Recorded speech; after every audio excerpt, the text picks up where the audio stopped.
So actually, I came from a middle class background in Bombay, born brought up in Chawl.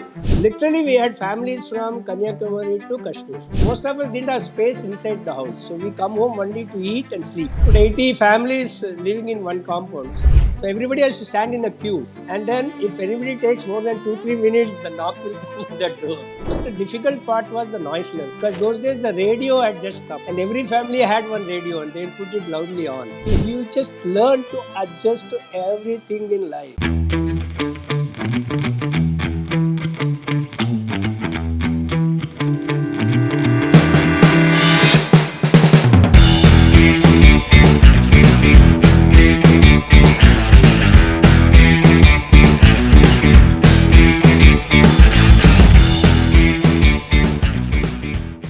So actually, I came from a typical middle class background in Bombay, born brought up in Chawl, where 9 families shared. Each family had about 4-5 people, and we had 2 toilets, and a lot of difficulty. And we are next to a railway station, so I had a very challenging school days. In spite of that, because there's a lot of disturbance, a lot of people work. In spite of that, I managed to study well in school and cracked the IIT entrance exam in those days and came in the top 50 in the country. But you said something which is very interesting that you used to live in a chawl in Bombay, where there were 9 families, 3 or 4 people in each family with 2 bathrooms. Can you tell us a little bit more about your family? Because by the end of the show, people will realize that if you just keep putting one step in front of the other, where do you reach, right? Can you please describe to us what did your life look like before you got into IIT? See, growing up in Bombay, particularly, is a different aspect of life altogether. As a kid, first of all, I lived in. We had a building complex, 3 buildings in a one compound. Each building had about 27 tenements.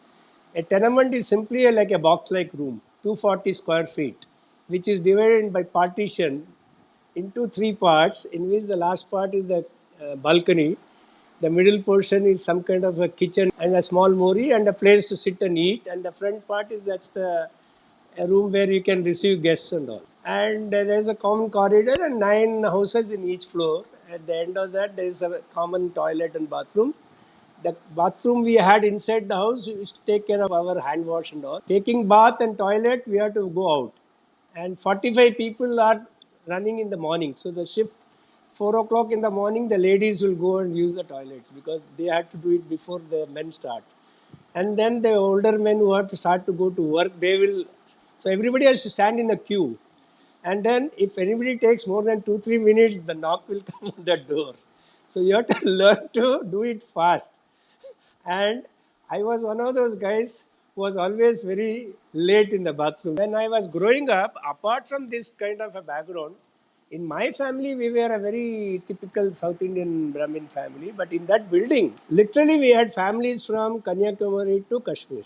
I had a Kashmiri family, I had a Bengali family, I had a Oriya family, I had a UP family, I had a Guju family. There were 3-4 Maharashtrian family. We had 3-4 Tamilian family, Kerala family, Karnataka family.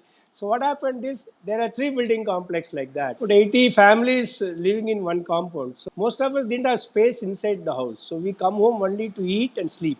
Otherwise, we were on the building playing around or go to the terrace. And in those days, our relatives used to come home to stay. So they'll be given food inside the house, and all of us will be sleeping on the passage or go out and eat.